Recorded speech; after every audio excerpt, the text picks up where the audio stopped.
If you frequently visit any popular amateur writing websites for short stories or poetry, you're probably familiar with the name Genghis Swan. He's a new user and his poems are just everywhere. There's a good chance you've probably read one of his recent works. Now a lot of people are asking, who is Genghis Swan? And how can we stop him from taking over the writing community? Well, let me tell you a little bit about Genghis Swan first. I've done a bit of research on him and I'd like to present my discoveries. His poems are going viral right now. You can't stop people from reading his poems. And for good reason.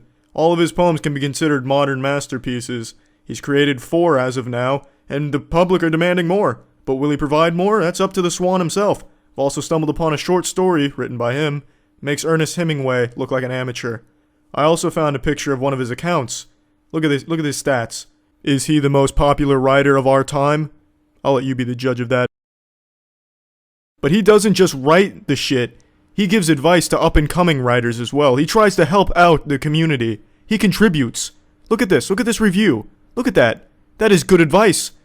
Now I'd like to read you all his most popular poem entitled Zenith, so we can get an idea of why Genghis Swan could very well be considered the most influential man in modern literature. Really, people should be talking about Genghis Swan instead of J.K. Rowling. But here we go, let me read this.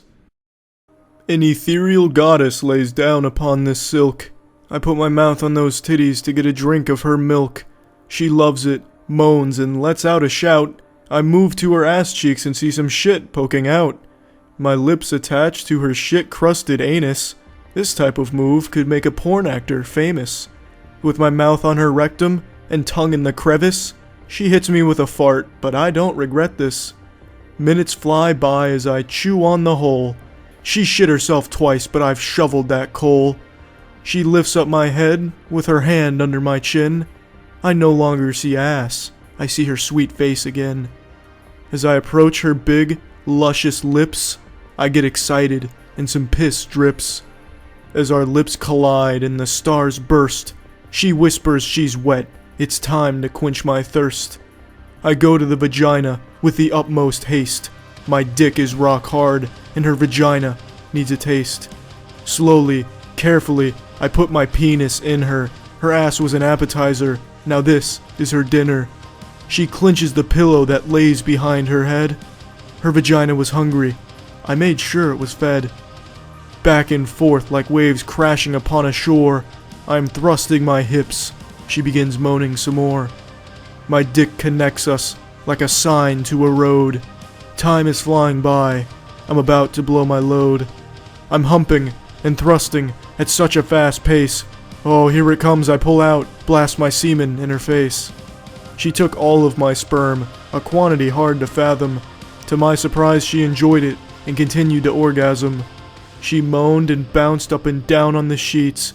She had reached her climax, and I had front row seats. The sex was incredible and had reached its zenith. I look forward to it again.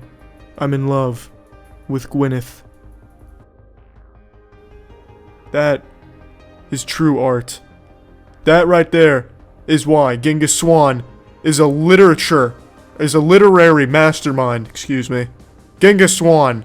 He's taking your shit by storm, bitch. Genghis Swan. Fuck literature that's not Genghis Swan literature. Now it's time to lift up the curtain. I am Genghis Swan. You see, in my head I had this big plan where I was going to write like a bunch of shit over the course of a year and hope that some of it got big so people would start asking, who's Genghis Swan? And then I was going to drop a bombshell on the world. I was going to write something, and I started writing it, called Beyond the Gray. It was going to blow 50 Shades of Grey out of the water. I mean, just belly up, blasting shit right up the asshole of 50 Shades of Grey. I'm talking people would be at the mercy of Beyond the Gray. They'd be taking its pages as prophecy. And eventually they'd want to interview Genghis Swan. They'd be wondering, what was she thinking when she wrote this? Because they'd probably assume I was a woman after reading Beyond the Gray. And eventually I'd do an interview, and I'd reveal, I'm Genghis Swan. Now I'm a hairy man. That would spark all types of controversy. All types of debates would then go down. What is a hairy man? Do hairy men exist? Why is a bird cuckoo for Cocoa Puffs when it would surely have trouble digesting the chocolate in the first place? People would be pulling their kids from school. They'd be quitting their jobs. Fuck. Beyond the Grey was written by a hairy man. This is how the world ends. The universe collapses due to this. This is the catalyst. And the whole thing would just be a lot of fun for me.